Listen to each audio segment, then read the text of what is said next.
What up, gang of Line Carolina Jackpot time coming at you. It is early on Wednesday morning, just a bit shy of 5 a.m. I'm up and at 'em early. Stick and move.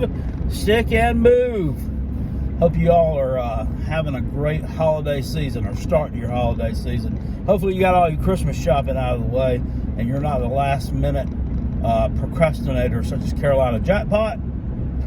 But then again, if you are, that's all right. We'll get it in at the last minute, won't we? We absolutely will. I wanted to get on here and make a video just ahead of National Signing Day, or National Early Signing Day. This is kind of strange. It seems kind of late in December to me for some reason. I've always thought this at least happened, while kids were still in school and not out for winter break, but I mean, I guess not. I thought it was earlier in December. Anyway, Gamecocks looking to finish up pretty strong this year on the recruiting trail. Hopefully, everyone who has committed so far will sign their national letter of intent today. If not, they have until. I mean, there's the actual signing day is right there at the beginning of February.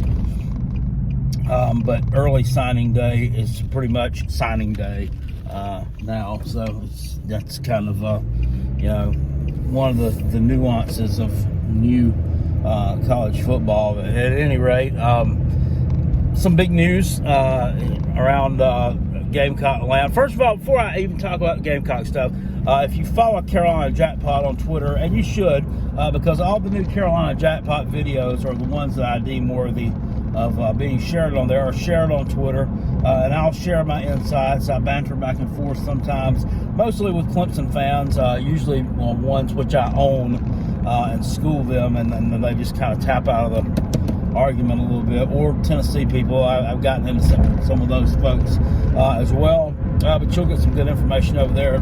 Carolina Jackpot on Twitter. I quote tweeted something from an actual Tennessee beat writer, Bryce Young. They had asked him why he chose to play in the bowl game against Kansas State, and anyway, I quote tweeted and said that I'm now a Bryce Young fan. I don't think I ever even heard him speak before, to be honest with you. But he said that he wants to go out there one more time and play with his brothers. And they're playing a really good team, and it's a chance for them to make a good showing of themselves. And I mean, I understand that, and that's the kind of world I live in. That's the reality I live in, and that's the way that everybody should be. So everybody should follow Bryce Young's example. They just should. Now he'll be going to the NFL. Now the younger crowd, the woke generation, the young and the useless, will say it's because, well, he missed a couple of games because of injury, so he's still got to get up some more stats to get ready for the draft. Well, hell, he won the Heisman Trophy last year. I mean, what else does he need to do? No, he doesn't. I mean, he's doing it because it's the right thing to freaking do, and he should be applauded for that. But the Gamecocks, some pretty good news so far this year on the transfer portal side of things. Landed a tight end, which South Carolina had no scholarship tight ends, or we're fixing to head into 2023 with no tight ends on scholarship. With the Jaheim Bell transfer to Free Shoes University, Trey Kenyon, who stepped away from football, Austin Stogner, the transfer from Oklahoma, who kind of came with Spencer Rattler, transferred back to Oklahoma because he said that he missed home, I guess. I don't know. Maybe he wasn't used the way he wanted to be. For what he was, billed as coming in, I thought he was a little bit underwhelming. And that's not to say that he was a bad player. He did make some good grabs. He made some plays, but I mean, it just wasn't what I thought it would be. And actually, he kind of got supplanted the last couple of games of the season there by Nate Atkins, who was the offensive line coach, Greg Atkins, who I affectionately know as the Fat Art Anderson, his son. kind of, took over that role. So I don't know. He headed back, but he said he wanted to be back closer to home, closer to family. Well, I mean, when you came to South Carolina, you knew it was a long way from home. So I don't know. I think he probably just didn't want to be here anymore. But that's fine. Thank you for your service, sir. Picked up Trey Knox, a big tight end from Arkansas, and he's been there a while. He was class of 2019. Coming out of high school, so he's been a Razorback for a while. And actually, his most productive season was his freshman year in 2019. But he's performed pretty well for Arkansas. And, new Gamecock offensive coordinator Rudy Bob Loggins was his position coach at Arkansas. So, I mean, maybe they developed a little bit of a bond while they were there. I mean, I can see how that conversation may have went when he asked Sam Pittman if he could consider transferring to South Carolina. It's probably like, yo, coach, it'd be all right, maybe like if I went with Coach Rudy Bob and stuff. Yeah, sure. I don't know if it exactly went like that, but good news, good grab out of the transfer portal there. They also picked up Mario Anderson, a running back from Newberry College right here in the upstate of South Carolina. Now, that is nothing to scoff at. This guy rushed for over 3,000 yards at Newberry. He was a Division II, I think, All-American. So, good pickup there. I mean, these skill players like that, I mean, but if you're playing behind a big boy SEC offensive line, these kind of skill players like that could actually do some stuff. We've seen that before with some of these players. Heck, I mean, Juice Wells was an FCS kid. Now, James Madison moved up to FBS this year anyway.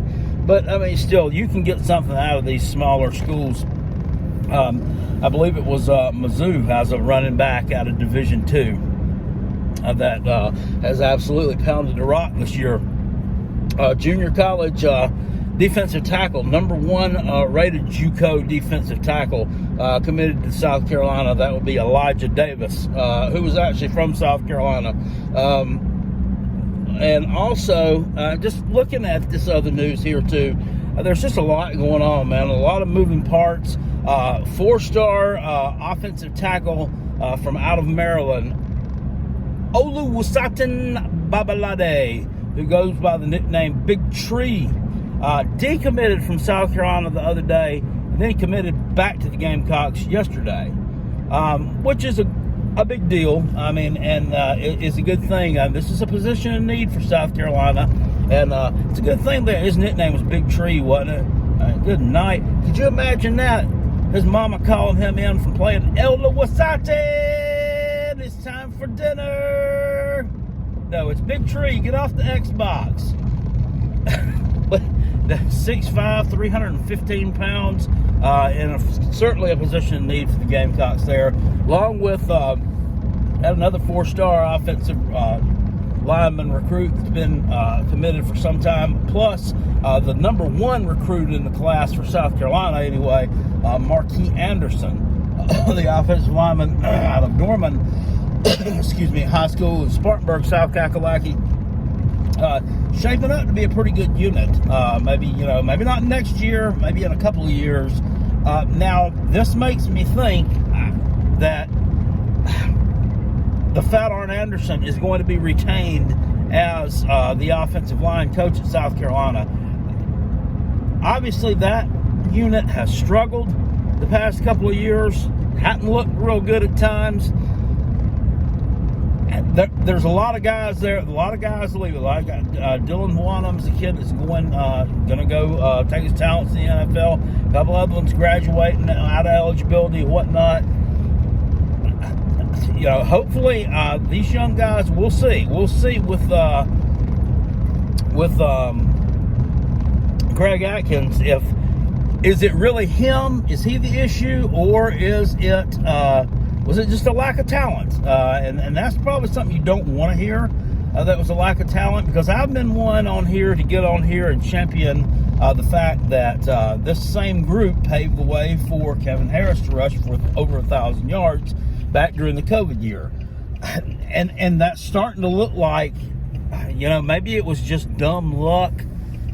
I don't know, but he certainly, certainly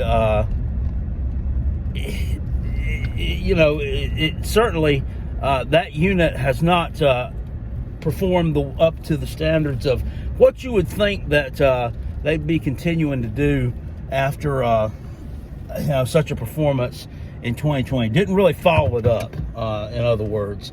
We have that going on. They flipped another tight end, Reed Makisa. That's a 3-star kid who was committed to Miami. So the Miami man will get on here, I'm sure, and say that they have better players anyway committing. So he was probably told to look elsewhere. I'm sure that's what they'll have to say about that. But I mean, just all kind of big things popping off here at South Carolina. It's going to be a good day, and I think everything's going to be all right. And I was one who really was kind of not really in the camp of liking the hire of Rudy Bob. Maybe he is good for recruiting. I'm sure Trey Knox would not be a Gamecock today if Rudy Bob was not the offensive coordinator. So, we have that. It remains to be seen if he's going to be a good offensive coordinator at South Carolina. All that I had to go on is what everybody else had to go on, and that is he had doo-doo performances as offensive coordinator with several NFL teams.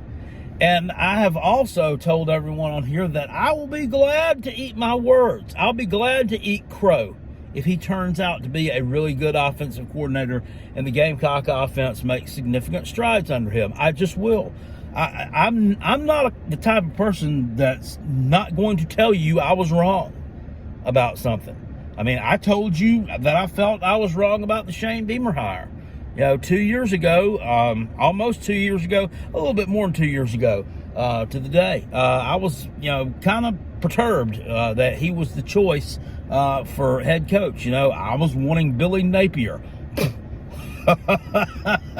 Well, we saw how that worked out, didn't it? Okay, the Florida man, too, we beat your ass. Yep, they sure did. That was a terrible performance by South Carolina, no doubt. But I was wrong about that. I could be wrong about this guy too. And if I'm wrong about it, I'll be glad to be wrong about it. I absolutely will be glad to be wrong. Right now, a couple other things from last night that I noticed too as well.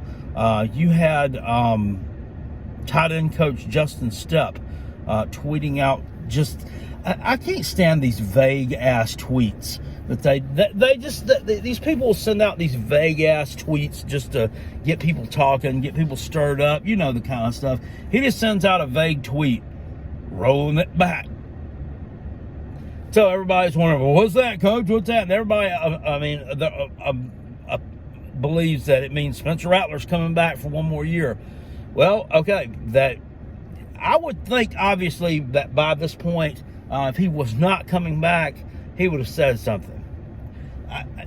I don't think he's ready for the NFL. I mean, I think that's a bad move if he chooses to go there right now.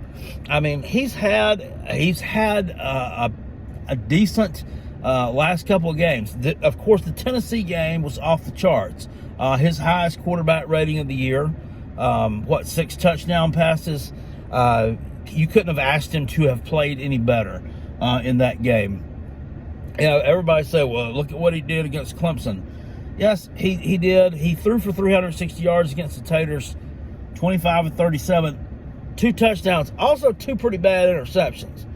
That stuff needs to be cleaned up. He's thrown for 16 TDs, 11 interceptions so far this year. His best season, 2020, he threw 28 touchdowns against 7 interceptions. That was a 4-to-1 TD to interception ratio. This year, it's more like 3-to-2.